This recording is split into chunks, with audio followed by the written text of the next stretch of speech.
La Fabrique des communs pédagogiques présente les podcasts de l'éducation dehors. Bonne écoute. Bonjour à toutes et à tous, bienvenue sur le podcast des rencontres de la classe dehors. Nous sommes au sein du parc du 26e centenaire à Marseille et je suis Robin de la Fabrique des communs pédagogiques. Nous nous retrouvons dans ce podcast des rencontres pour parler de l'enseignement en extérieur et aujourd'hui je suis avec Céline et Clémentine. En premier temps, je vais vous inviter à vous présenter, nous raconter en fait ce qui vous emmène aujourd'hui aux rencontres internationales de la classe dehors, quel est votre métier et les initiatives que vous avez pu mettre en place concernant la classe dehors. Bonjour, donc on fait toutes les deux parties de Récréation urbaine, qui est une structure lilloise. Moi je suis urbaniste. Moi je suis architecte. Et on est venu avec Chloé qui est paysagiste. Notre structure, elle consiste à accompagner les projets urbains vraiment avec les enfants, avec les adolescents. Faire en sorte qu'ils puissent être dans tout le processus de réflexion, de co-conception et d'usage des espaces publics. Et pas que, il y a aussi les cours de récréation, on travaille beaucoup là-dessus. Et oui, ce qui nous amène là aux rencontres internationales de la classe dehors. Donc on était venus aux premières il y a 2 ans à Poitiers. Nous on travaille beaucoup sur les cours d'école et il y avait cette problématique, cet enjeu de sortir de la classe intérieure et d'aménager des espaces sur la classe dehors dans les cours de récréation. Et là, en fait, nous, on vient vraiment se nourrir en fait, des expériences des uns des autres. Et même là, dans tout ce qu'on a vécu sur ces 2 jours et demi, ça vient aussi nous amener à revoir un peu les espaces en tant que tels et les pratiques, et donc d'aller plus en dehors de l'école et de l'espace de la cour aussi. Ça vient un peu redessiner des choses, c'est très clair. Et puis après, c'est aussi faire des rencontres, rester en veille sur ce qui se fait, quoi. Oui, c'est ça. On considère qu'on a une forme de responsabilité à se tenir quand même bien informé et de rester... En fait, pendant ces 2 jours, on a rencontré plein de monde, des structures avec lesquelles on échangeait sur les réseaux, on les a rencontrées en vrai, du coup on partage, on a envie de faire toujours plus de trucs. Donc c'est vraiment ça la force des rencontres, c'est que ça donne plein de pistes à poursuivre concrètement, des choses qui sont plus théoriques, on se dit on fera, un jour il faudrait qu'on fasse ça, qui voit plus loin, mais des choses très concrètes qu'on pourra appliquer très concrètement dans nos métiers dans les semaines à venir. Et c'est vrai que ça vient aussi questionner aussi certaines de nos pratiques, de dire pouvoir les faire évoluer en disant tiens, là, quand on travaille avec les enfants, peut-être que là on peut être plus dans le sensible, en les amenant dehors vraiment, il va se passer d'autres choses. Donc ça c'est assez chouette, on a des allers-retours. Et évidemment on est aussi dans l'échange, donc on a aussi pris le temps d'animer un atelier pour aussi partager ce qu'on fait tout le temps au quotidien. Donc peut-être qu'on y reviendra après, mais en tout cas c'est ça l'objectif. Super, oui, effectivement on reviendra sur l'atelier prochainement dans l'interview. Vous avez parlé du coup d'urbanisme pour les enfants et vous avez également suggéré que les enfants participaient à la conception de cet urbanisme. À votre sens, quelle est l'importance en fait d'inclure justement les enfants dans la conception même du projet et faire avec les enfants et pas seulement pour les enfants? Nous on considère que les enfants sont j'ai encore entendu ce matin que les enfants sont des citoyens en devenir ou qui vont être des citoyens. Nous on considère qu'ils sont déjà des citoyens et des citoyennes et qu'ils ont leur mot à dire déjà sur leur environnement et comment cet environnement se façonne. Et après il y a vraiment... Céline était partie, peut-être tu le diras après, mais d'un constat en travaillant, quand on fait des ateliers de concertation, qu'on implique les habitants dans les processus participatifs, que quand ils n'ont pas été habitués à ça plus jeunes, ils ne savent pas toujours s'en saisir. Donc de venir aussi, dès le plus jeune âge, apprendre à comment on fait ensemble, et de dire qu'on a cette capacité et ce droit de dire des choses et puis aussi de forger un peu l'esprit critique, en fait, d'observer autour de soi et puis de questionner. Oui, clairement, je parlais juste avant de responsabilité. Pour moi, il y a un peu de ça, de dire comment on arrive à infliger des petites semences, même politiques, en fait, parce que les métiers d'architecte, urbaniste, paysagiste sont politiques, l'aménagement des territoires est politique et qu'on l'assume pour de bon. Et qui, en fait, ça nous paraît maintenant juste complètement improbable et d'être une faute que de faire sans les personnes qui utilisent les aménagements qui sont pensés et qui vont vivre dans les espaces donnés. Donc c'est vrai que nous, on a cette spécificité d'être recentrés sur un public en particulier, c'est-à-dire vraiment qu'on fait... on ne participe pas à des projets dans lesquels, à un moment donné, il n'y a pas une place qui est faite aux enfants et ou aux adolescents. Alors voilà, on peut reprendre l'échelle de la participation et donc évidemment parfois c'est à des stades divers et variés en fonction des projets, mais de toute façon on va venir systématiquement l'interroger. On ne souhaite pas que ce soit les adultes qui parlent à la place d'eux, on ne souhaite pas copier-coller des choses qui ont été faites et réinventées, même si ça peut paraître parfois redondant, on se dit c'est bon, en fait les besoins des enfants on les connaît, on entend ça souvent dans les cours d'école. En fait maintenant la recette pour faire une cour d'école végétalisée ou entre guillemets parfaite, on la connaît. Oui, en effet, les besoins des enfants, quand on les interroge, la plupart du temps, ils nous redisent les mêmes choses. On a besoin de courir, de se cacher, des coins calmes, vous n'allez pas nous enlever complètement le ballon. Enfin, il y a des choses qui sont redondantes, sauf que quand on le met dans le checker de la volonté des adultes, le curseur que eux ont pu...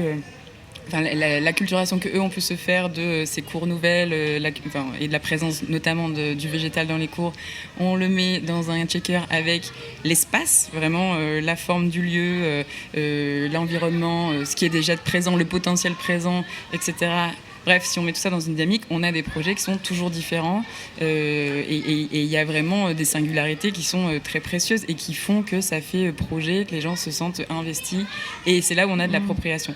Donc il y a une question de temporalité, de temps quand même long, d'essayer de pas être juste être dans le conseil et sans jamais revenir et sans accompagner. Nous on se rend compte qu'il y a vraiment dans l'implication, quand on parle d'implication, c'est vraiment, même encore plus maintenant, un accompagnement, même après qu'il y ait eu travaux, en fait, pour tester, pour observer, pour évaluer, et d'être dans une démarche qui est celle du design, qui est celle de tout le temps tester, de se tromper, de recommencer, de se dire, en fait, c'est pas grave, et d'aller dans plus de frugalité sur tout ce qu'on peut faire, en fait. Et pour rebondir là, sur le fait qu'on retrouve les mêmes besoins, par exemple sur une cour d'école et tout ça, effectivement, tu parles d'appropriation et l'importance en fait du processus et de l'implication. On travaille avec les enfants, et les ados, mais aussi avec les adultes qui les accompagnent.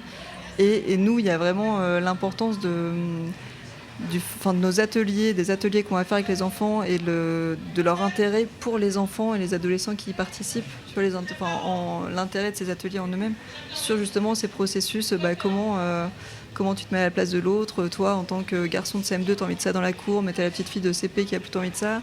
Tu as aussi l'agent d'entretien, tu as l'animateur, Et donc, c'est déjà aussi penser à comment on fait les choses ensemble, comment on fait un projet collectif.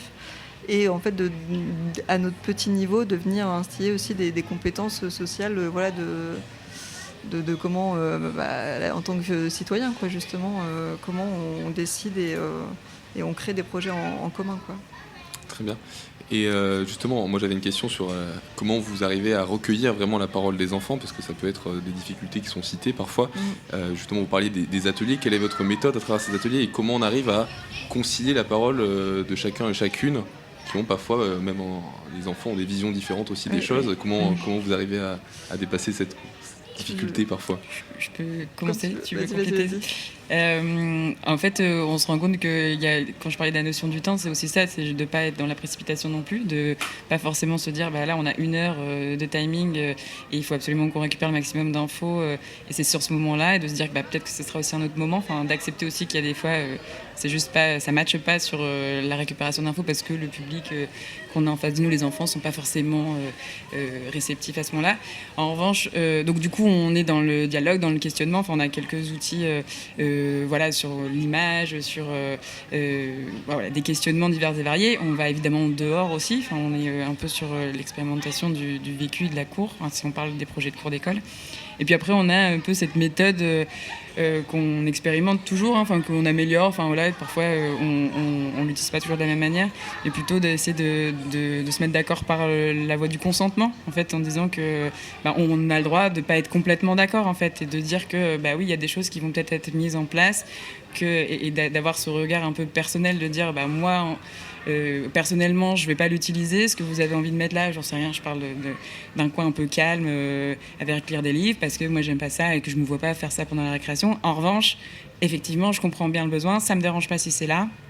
Donc ok, allons-y pour faire une cour dans laquelle il y a des choses qui sont pas, en fait voilà, on n'est pas sur le vote à la majorité, on n'est pas sur et donc on a des cours qui sont certes sur les usages, encore une fois, ce qu'on disait, qui peuvent, voilà, dont les usages sont souvent similaires, mais dont la discussion se fait de ce sens-là. Et les enfants d'eux-mêmes arrivent à discuter, de dire, on a cette notion de blocage en disant si tu bloques la chose, c'est que vraiment là on ne pourra pas le mettre, donc il faut vraiment avoir un argument en béton pour bloquer quelque chose.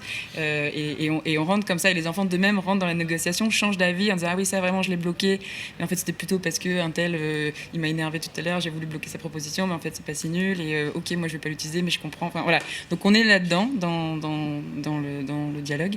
Voilà, je sais pas si tu veux compléter sur. Oui, en fait sur la démarche, par exemple tu vois, sur l'aménagement, l'accompagnement pour l'aménagement d'une cour d'école, on a repris un peu une démarche de projet en architecture où on part du diagnostic. Et ça qui est hyper intéressant, c'est que les enfants, ils sont il y a vraiment un petit peu de temps, un processus du diagnostic à la présentation de ce qu'ils ont envie de faire pour leur cours. Et voilà, on va utiliser des outils comme dans le diagnostic, ça peut être la carte mentale, il y a beaucoup de travaux en sous-groupe où ils discutent entre eux aussi, et puis après on partage ensemble.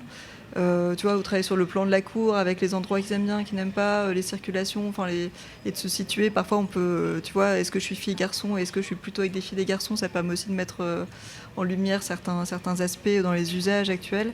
Et après, voilà, tu vois, il y a aussi des temps d'inspiration ou des temps, voilà, où on ouvre les imaginaires. Et après, comme Céline elle en parlait, avec la la décision par consentement, ça vient resserrer sur des choses plus réalistes parce qu'on a quand même, on est attaché à ce que, en fait, les propositions des enfants.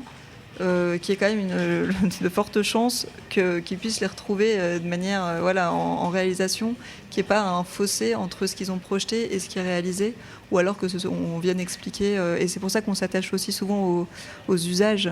En fait, quand il dit, s'il veut un toboggan qui descend du toit ou une piscine, on va revenir un peu sur, ok, tu veux glisser, tu veux peut-être aller en hauteur, il y a la présence de l'eau, et donc il y a tous ces questionnements-là. Et après, voilà, aussi de venir développer les compétences un peu motrices, quand ils font la maquette, par exemple, et ça, c'est génial. Enfin, voilà. Et puis après, ils présentent, tu vois, aux personnes de la ville, à l'école. Donc, il y a plein de choses, quoi. Et ça prend du temps. Et c'est un procès. Et c'est pour ça que c'est hyper important que ce soit fait à chaque fois. Parce que ça permet aussi vraiment l'appropriation du projet, l'implication. Oui, et juste pour compléter, pour finir sur la question de comment on recueille, et en fait, tous ces temps-là permettent d'ouvrir des discours, c'est-à-dire qu'un enfant qui va pas être à l'aise avec le dessin le sera peut-être plus avec la maquette, ou peut-être pas du tout, mais en fait c'est pendant la récréation, pendant qu'on va l'observer, qu'il va venir nous raconter plein de choses et qu'il va être plus à l'aise parce qu'il va nous montrer directement, il va y avoir des choses dans l'espace. Donc c'est vraiment multiplier les médias qui vont permettre des expressions qui vont être différentes. Après, effectivement, à nous de synthétiser ça, de retraduire et de se dire en fait ça apparaît vachement en dessin, ça n'apparaît pas forcément dans les observations qu'on fait, donc on va venir questionner ça. Peut-être que c'est pas forcément les enfants qui vont avoir des réponses. Il y a aussi cette question de dire est-ce que les usagers sont les meilleurs concepteurs de leur cours, parce que en gros, par exemple, souvent ce qu'on observe, c'est que, alors ça dépend vraiment des cas, mais il y a parfois les enfants vont pas être les meilleurs pour nous situer, pour nous dire à quel endroit ce serait le mieux, parce que du coup ils n'ont pas forcément ce repérage dans l'espace, et ça c'est notre travail à nous de dire de les orienter, de dire en fait ça est-ce que ce serait mieux dans ce coin-là, au milieu de la cour, voilà, parce qu'en fait eux ils ont vraiment l'usage, et c'est ça qu'on vient chercher, c'est de ça dont ils sont experts, c'est de nous raconter, c'est de vivre devant nous comment ils font les choses. Et on leur demande pas en quelques ateliers de devenir concepteurs. Voilà, c'est des bribes de réflexion collective, de présentation aussi des métiers, de dire voilà, on peut faire différemment. Effectivement, l'objectif un peu utopique final, c'est de dire on sème les petites graines, et puis en étant adultes, ils auront plus une conscience de comment se fabrique le commun de l'espace public, et que s'ils sont interpellés en tant qu'adultes, ils auront une habitude une habitude. On leur a déjà parlé de comment ça se fabrique en fait, qui décide, pourquoi, et comment que ça se fait pas tout seul et que c'est pas magique et qu'il y a des contraintes. Très rapidement, si on veut faire appel à vous, quels acteurs peuvent faire appel à vous directement? C'est beaucoup. Tout le monde. Il y a beaucoup les collectivités. Très bien. des bailleurs sociaux, des aménageurs, aussi des architectes pour répondre à des projets, enfin des concours et qu'on soit dedans. On a souvent des sollicitations de parents d'élèves parce qu'on est quand même très identifié et c'est parce que ça fait partie aussi d'un gros de notre activité sur les cours d'école, et donc il y a beaucoup de parents d'élèves qui nous disent ma cour, voilà, bref, les trucs dont on a parlé depuis 2 jours, il n'y a pas assez de nature bétonnée, etc. Comment je peux faire pour insuffler où il y a de l'envie, mais il n'y a pas de procédé pour aller jusqu'à le processus de décision, il n'y a pas de sous. Donc, du coup, on essaye, par moment, d'outiller au mieux pour que ça fasse remonter dans les conseils municipaux, pour que ça redescende en action concrète. Donc oui, c'est quand même principalement des collectivités qui s'interrogent sur ça.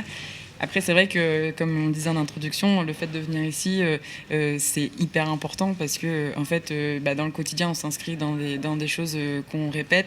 Là, ça nous oblige à prendre de la hauteur, à se dire, OK, en fait, là, il faut absolument qu'on change ce truc-là. Il faut qu'on systématise de poser cette question, de faire ça. Enfin, en gros, voilà.